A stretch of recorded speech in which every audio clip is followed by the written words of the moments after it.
Bonjour à tous, bienvenue dans une série de vidéos tutoriels dédiées à PrestaShop. Alors PrestaShop, c'est quoi? C'est un outil avant tout qui va vous permettre d'avoir un site e-commerce.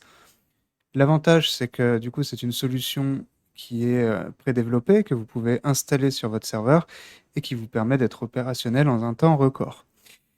Parmi les autres avantages, on va noter le fait qu'on peut rajouter des modules, donc beaucoup de fonctionnalités. On peut changer l'apparence du site web assez facilement en installant ce qu'on appelle des thèmes. Et puis on peut le personnaliser quand on a des expériences en développement. Nous, on se pose comme une agence de développement web et donc spécialisée dans la création de sites e-commerce avec PrestaShop. Vous avez donc sous les yeux un des templates que nous avons prédéveloppé et qu'on va utiliser comme base de développement pour un thème sur mesure pour votre site web. Dans cette série de vidéos tuto, on va donc parler des fonctionnalités globales de PrestaShop, des paramètres qui sont présents dans l'outil. Ce seront donc des vidéos que vous pourrez suivre même si vous n'êtes pas un client. Et puis, il y aura aussi des vidéos un petit peu plus liées à nos templates et aux modules que nous développons pour nos clients. Je vous disais donc que nous sommes ici sur une présentation de PrestaShop utilisant un de nos templates.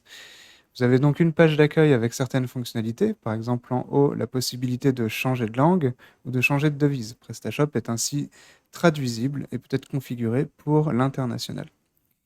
Une barre de recherche, des fonctionnalités liées au compte client, un menu qui permet de naviguer dans le site web, une première bannière défilante, un certain nombre de blocs de contenu avec des produits, du texte, des blocs raccourcis vers des catégories, des produits à nouveau.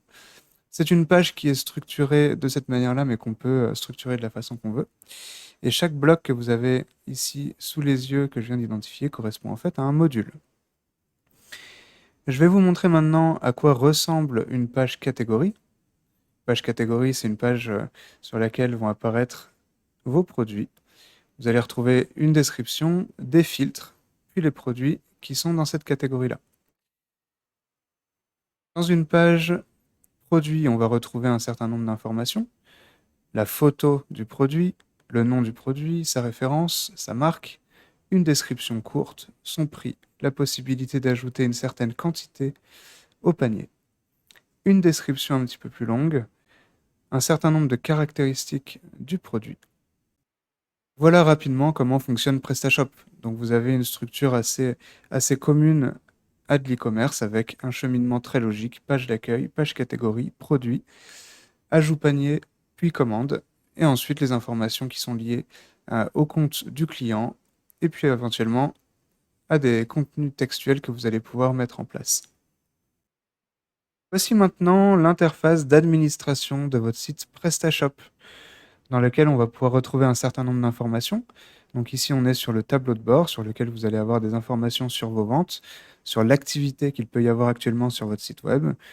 Vous allez aussi avoir des blocs qui vous permettent de faire des prévisions sur les années précédentes, des informations vraiment liées à PrestaShop, donc les derniers articles, éventuellement des informations sur des mises à jour disponibles de votre outil. Attention, ce sont des mises à jour qui peuvent être problématiques, donc je vous invite à contacter une agence web pour discuter de ces mises à jour. Et puis ensuite, vous allez avoir tout un menu à gauche qui vous permet donc de naviguer dans votre administration. On note que ces menus-là sont organisés par thématique, mais aussi par fréquence d'utilisation.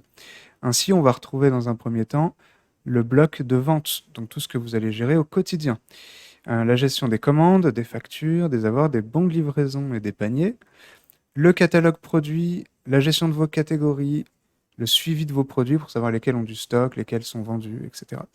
La gestion de vos attributs et de vos caractéristiques produits, la gestion des marques et des fournisseurs, la possibilité de mettre des fichiers sur vos fiches produits, de gérer les réductions sur votre site ou encore un raccourci vers la page des stocks de votre site web.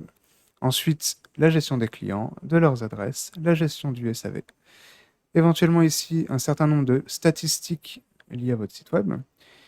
Puis ensuite, le bloc suivant pour la personnalisation de votre site web, donc l'ajout de fonctionnalités ou de modules, on en parlait tout à l'heure, la personnalisation de l'apparence, du thème, du logo, des emails, des pages, des positions des modules sur vos pages, puis des configurations un petit peu plus généralistes en lien avec votre thème, la gestion des transporteurs et de vos tarifs de livraison, la gestion de vos modes de paiement, et la gestion de l'international, donc la traduction, les zones géographiques, les différentes monnaies, etc.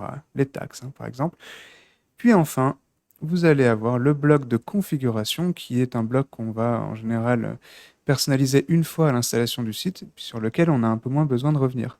Ici, vous allez retrouver des paramètres généraux par rapport au fonctionnement de votre boutique, au fonctionnement de PrestaShop par rapport au passage de commandes, à la création de produits, à la gestion des clients, aux informations de contact que vous souhaitez mettre en avant sur votre site web. Puis ensuite, un certain volet qui s'appelle le SEO ou le référencement, qu'on va détailler dans une autre vidéo, hein, bien entendu. Des paramètres avancés, qui là, pour le coup, demandent d'avoir une certaine expertise.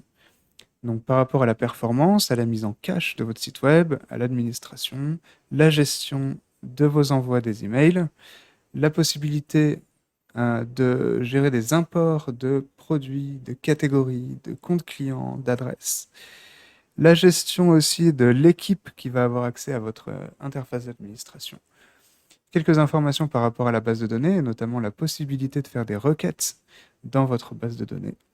Puis ensuite, la possibilité d'avoir des logs et un accès à un web service qui vous permet de communiquer avec des API tierces. Voilà pour cette vidéo dédiée à PrestaShop. C'était une introduction qui vous montrait un petit peu les grandes fonctionnalités de PrestaShop, hein, les grandes lignes fonctionnelles. On va faire donc plusieurs vidéos pour rentrer dans le détail de chacun des menus que je viens de voir avec vous. Je vous dis donc à très vite dans de nouvelles vidéos PrestaShop.